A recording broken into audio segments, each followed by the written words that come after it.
Good morning, or depending when you're watching this, good afternoon, good evening, or good night. My name's Ross, and as always, told out of Voice of Radio. So today, I'm here to tell you about a Mega Pokemon EX, which isn't seeing a huge amount of love right now, and probably should be seeing a lot more love than it's seeing right now. I am referring, of course, to Mega Absol EX. One of the most interesting Mega Pokemon around, let's be honest, but one which is not seeing a huge amount of pop right now, one that a lot of people aren't necessarily talking about. But I'm looking at the format over in Japan, I'm looking at what people are playing, and I'm seeing this deck start to pop up, or at least this card start to pop up in a few decks, and it turns out its best friend is probably Roaring Moon. Having said that, it's another darkness-type Pokemon that gets an immediate one-hit KO on something, so maybe we can understand why they've ended up becoming best friends. Now, what we got from Mega Absol here is two attacks, one which isn't very good and one which is. The attack which isn't very good, we got free energy, 200, and you discard a card from your opponent's hand. Yes, there's going to be times, there's going to be opportunities where your opponent has just nothing going on, and they've got like one card in hand and they clearly haven't got very much, so you can just start discarding cards from their hand with this and start to punish them. Or maybe they've got like one prize remaining, so it's worth a try where you can say INO them to a single card in hand and then use this to get rid of that one card, leave them in full top deck mode. Maybe there are some times you can take advantage of this, but I'm telling you that this is not the main reason we're getting hyped about Absol. The reason we're getting hyped about Absol is the first attack, and this is the one that's had everybody talking. Because for 2 energy, if your opponent's active Pokemon has exactly 6 damage counters on it, instant KO. No ifs, no buts, no maybes. I want to call it a one-hit KO. It's not technically a one-hit KO because they've got to have damage on, which means they've already taken a hit of some description, but you know what I mean. Essentially a one-hit KO, you are taking them out, job's a good un. I love this. The thing is, for a while now, it's been a bit of a pain to make it work. But I'm starting to see some love for it over in Japan, and it seems like there are ways to make it work. Lovely. So what have we got then in terms of making it work? Well, there's an obvious one, but let's face it, we're going to use it. Monkey Dory. Monkey Dory here seems like the absolute cheat code when it comes to Mega Absol, because it's got an ability, Adrenabrain, that lets you move 3 damage counters from one of your Pokemon to one of your opponents. So you do that twice, and they've got 6 damage counters on, and then you get an instant one-hit KO with Mega Absol. That's lovely. And that's going to be a lot of what you're trying to do here. You get 2 Monkey Dory out. You then move 6 damage counters over with your 2 Monkey Dory, and then all of a sudden, there is exactly 6 damage counters, and you can roll with Mega Absol and get the KO. 2 big problems here. Problem number 1, you need to actually have time to attach your Darkness Energy to Monkey Dory while you're powering up all your attackers.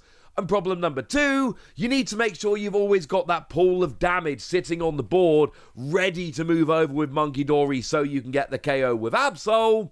Well, I've got great news for you, because there's one card that actually fixes both of those problems beautifully. It's Toxtricity. We love the new Toxtricity. It's awesome. It's got an ability that says once during your turn you can search your deck, which is way better than, say, discard pile or anything like that, for a Darkness Energy, and attach it to one of your bench Darkness Pokemon, and then put 2 damage counters on the Pokemon to which you just attached the energy. Oh. Well, that seems mighty convenient now, doesn't it? So now all you need to do is use your Toxtricity. That'll get your energy out. That'll get your damage down. And of course, if you're using Toxtricity to accelerate energy to all of your attackers, you don't need to use your energy for the turn. They can go down onto your Monkey Dory and jobs are good un. I love this. This is how Mega Absol can absolutely work. And it is a little bit of a problem in that is realistically one of the only ways we're really going to be able to make this work. Because a lot of the other Pokemon we're playing around with here just aren't working. You know, we're going to be playing the Poison Pecharunt, the single prizer, great in any deck playing Toxtricity, because for 2 energy you do 10 damage plus poison and they can't retreat. But they take 5 more damage from poison during Pokemon checkup. And you can use Toxtricity to drop this as a bit of a surprise, trap them in the active, let the poison build up. The problem is 10 damage plus 10 for poison plus 5 more, it's 70, so you're not trapping them on that 6 damage counters even if they get out the active immediately. It is a little bit of a problem. It is Monkey Dory we're rolling with here. And that is a little bit of a pain. But one of the cool things about Monkey Dory is you play this with, say, Counter Catcher, and then you can KO, if something's on the bench, fine. Counter Catcher it up, double Monkey Dory, get the KO with Absol. And the great thing about Absol is that a lot of the time here, it's going to be one big KO at some point during the game. You're going to be absolutely fine. Because let's face it, if you're playing this, it's going to be in a Roaring Moon deck. That is the other big Pokemon which is going to be in this deck. This is your traditional get a big, massive one-hit KO on anything. It's free energy, instant KO, but you got to do 200 to yourself. Now, incidentally, Roaring Moon is another Pokemon that desperately needs Monkey Dory, because, again, the way you get Roaring Moon built up here is accelerating energy with Toxtricity, but you've got to get damage onto yourself when you do that, and then the self-damage when you attack could end up KOing you quite a lot. You know you're going to be left on very low HP after you attack with this. That's fine, that's expected. What you don't want here is a situation where you're KOing yourselves, giving your opponent 2 prizes going into their turn where they get the next attack. That is not ideal. And obviously we do still have Professor Sada's Vitality here, so you can accelerate energy to your ancient Pokemon, like Roaring Moon, for instance, which is huge. And we've got things like Energy Switch, so that you can essentially get 2 energy onto different Pokemon, but then Energy Switch one of them over, and really reduce your reliance on having to have Toxtricity for your Roaring Moon here. Play 1 Professor Sada to get energy on 2 ancient Pokemon, Energy Switch one over, attach for turn, and that's free energy in one go without having to use Toxtricity and take any damage.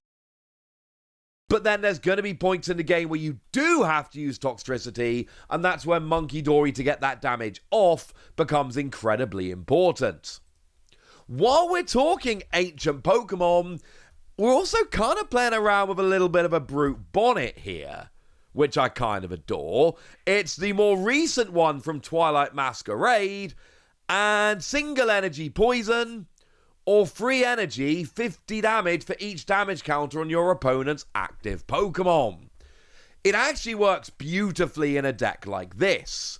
Partly because there's going to be turns where you've trapped them active with Pecharunt, got a bunch of damage on, but then instead of having to trap them for several more turns, you just go and get a KO with Brute Bonnet, yay. Or secondly, you just go and use Monkey Dory, move the damage over, and then immediately KO with this. And previously, even where you had stuff like Monkey Dory or Pecharunt, the idea of using this Brute Bonnet was too much with free energy, but between Toxtricity and Professor Sada, you've got ways to get this energy on easily enough that this does become a legitimately viable attacker. Plus, when you're using Sada, you really want multiple ancient Pokemon out and about, so this is going to help in that regard. So no, I don't think Absol is going to work as a deck on its own at the moment, but folded into a Darkness deck like the one I'm describing, it absolutely will.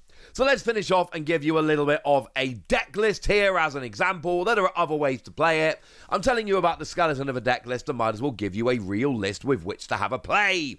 Obviously, in terms of other Pokemon, Pecharunt EX is an absolute given because it lets you, well, firstly, 2 energy, 60 damage for each prize card your opponent's taken. That adds up quickly. But also you can switch in Pokemon and then poison them. And that's where we bring in the Evil Tao from Mega Revolution, 110 HP, basic Darkness Pokemon with free retreat. Phenomenal for using this as just a switch. You essentially always use Pecharunt to switch in Evil Tao, and then you can retreat to whatever you actually want in the active, and you're not taking poison damage. Also quite nice for being able to trap something active and not letting them retreat, but generally speaking, although it's 2 energy, Pecharunt is better at doing this, and because we can accelerate energy here, we're not that worried. It's going to be okay. And then obviously we're playing Fezandipiti because, come on, it's drawing cards every time you have a Pokemon KO'd. That's got to be a given. In terms of A-Spec here, it's not the most fun A-Spec ever, I'm going to be honest with you, but Precious Trolley kind of has to be the answer here. You got so many different things going on, so many basics you need out nice and early, that Precious Trolley to go and get all of your basics. It's not a fun A-Spec, but it's going to help you get set up, so I think you kind of probably need to be rolling along with that. And I should quickly mention a couple of other trainers that are sneaking into the deck that we need to have a little bit of a chat about. We've got ourselves Punk Helmet, or technically in Japanese Punkmet, which I adore, just, portmanteau there. Basically, if it's attached to a Darkness Pokemon and they take damage from an attack, you put 4 damage counters on that Pokemon. Just makes it much easier to pull off things like Monkey Dory plays when you only need to use 1 Monkey Dory to move 2 damage counters, for instance. Bearing in mind Toxtricity puts 2 damage counters on. So honestly, if your opponent attacks into a Pokemon with this on, it actually makes the Absol maths really easy. But otherwise, it's just extra damage, which is fun.